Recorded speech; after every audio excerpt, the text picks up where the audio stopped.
Fixer Classic from the company Mikov na nakalagay dito, no? Yung company raw ay mula pa nung 1794. Yung company na to is from the Czech Republic sa Central Europe.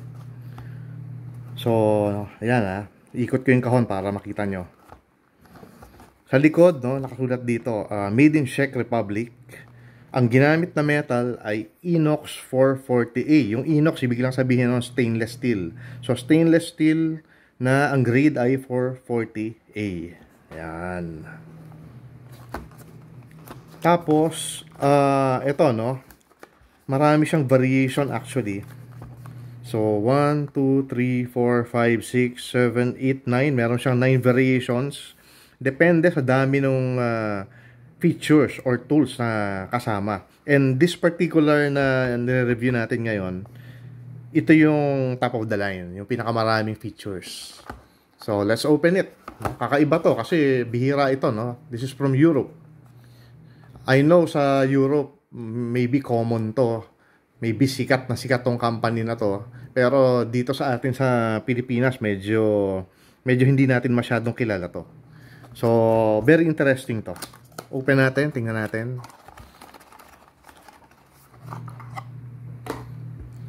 Okay, meron siyang kasamang leather pouch. At ang leather, no, genuine siya, oh.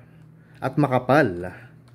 So, ayun, no, meron pang naka-engrave, oh, nakalagay Mikov. Yan. Maganda yung quality na ginamit nila na pouch. Classic na classic ang dating nito. Kasi itong tool na to, ang tawag dito camping knife eh. Ito yung classic camping knife ng mga Europeans. Pagka nagka-camping sila, mahilig sila mag-camping eh. Ganito yung dinadala nilang multi-tool. Ito ay knife-based na multi-tool or knife-based na camping multi-tool knife. Yun. So, ikot ko, no, para makita nyo mabuti. Makinis siya, no? Very shiny yung stainless steel niya, no? High shine talaga actually. Hindi siya yung parang ginawang satin finish, hindi. Ano siya, talagang makintab siya. At yung hawakan niya, no, ito. Ang akala mo deer antler ang dating eh. Pero nabasa ko hindi ito tunay na deer antler, plastic na to. Nung araw, I'm sure, no? Tunay na deer antler yung ginagamit nila dito. Pero syempre, ang dami nilang ginagawa nito siguro. Libo-libo ang nabebenta nila nito at pinoproduce nito yearly. So, mahirap din kumuha ng ganong karaming deer antler. So, ito, naging plastic na. Pero maganda ang pagkakagawa. Akala mo tunay eh. Ayan, no? So, tingnan natin. Ano ba ang mga meron dito? Number 1, okay, meron siyang corkscrew. Pangbukas ng cork ng champagne at mga wines. Okay. Yun yung nakahiwalay siya, nandito siya sa ilalim eh. And then simulan natin dito, no. So, meron siyang knife na malaki. Yan, no. Makita niyo malaki yung knife, oh.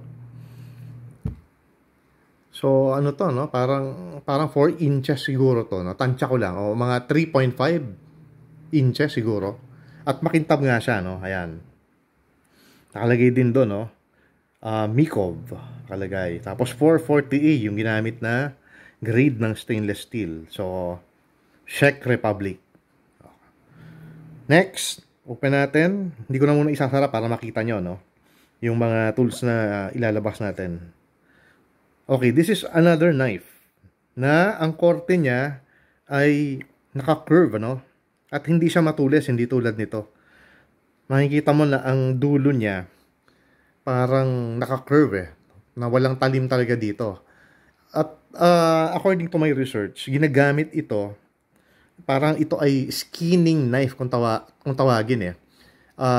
Pag nakahuli ka ng hinant mo na animal, halimbawa nasa camping ka nga, naghunting ka halimbawa ng deer, naghunting ka ng wild boar, ito yung ginagamit na knife para balatan o tanggalin yung balat nung nahunt mo na animal bago mo iluto. Yan. Kaya siya hindi matulis dito para habang tinatanggal mo yung balat, no? Hindi masisira yung laman. Yun ang purpose niyan. Next. Okay, meron tayong wood saw or lagare na very good dahil kailangan mo sa camping to. Pagka kailangan mong magputol ng maliit na branch ng puno para sa application mo sa camping. Kung halimbawa gagawin mong peg yun ng ng tent, or kaya magpuputol ka ng mga maliliit na kahoy para panggatong. So okay to. Tapos meron siyang mahigpit siya, bago. Okay, meron siyang bottle cap opener. Ayun, no, bottle cap opener at screwdriver. Pang-pry na rin, pwede kang mag-pry. Halimbawa, may dala kang lata, yan, pwede mo ipang-pry yan. Dito sa kabila, teka, mahigpit bago pa meron siyang meron siyang can opener. So, kumpleto siya. Hindi sobrang dami ng tools niya, no? 6 lang to 1, 2, 3, 4, 5, 6. Pero lahat ng tool na kasama dito sa camping knife na to ay essential para sa camping activities mo. So, perfect tool ito para sa mahilig mag-camping. Kasara ko para no? O nga pala, no? Nakalimutan kong banggitin, hindi pala naglalak yung mga nito, yung mga tools niya. Pero mahigpit siya, hindi siya basta-basta babalik. Ayun, no? Mahigpit. What? Naglalak yata ito. Bakit ganoon? Wait, baka mahiwa ako Sandali.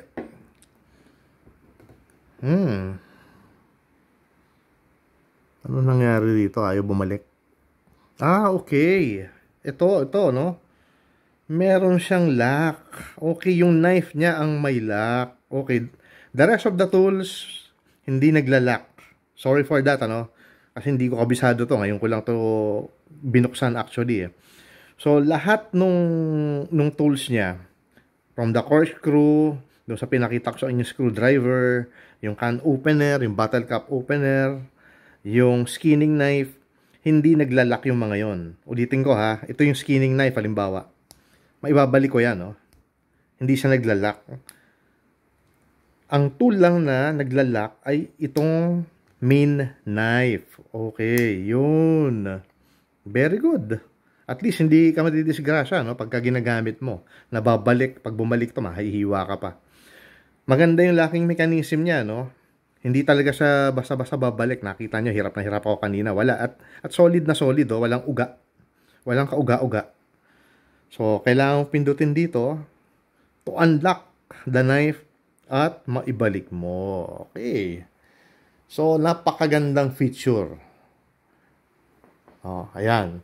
Yung size niya, tamang-tama lang, Yung lapad niya, tama rin lang. Hindi naman sobrang lapad. Madaling ibulsa. At dahil nga may kasama naman siyang pouch, pwede mong ilagay dun sa belt mo. So, again, this is the Fixer Classic from the company Mikov, na sabi nila ay since 1794 pa nag-e-exist.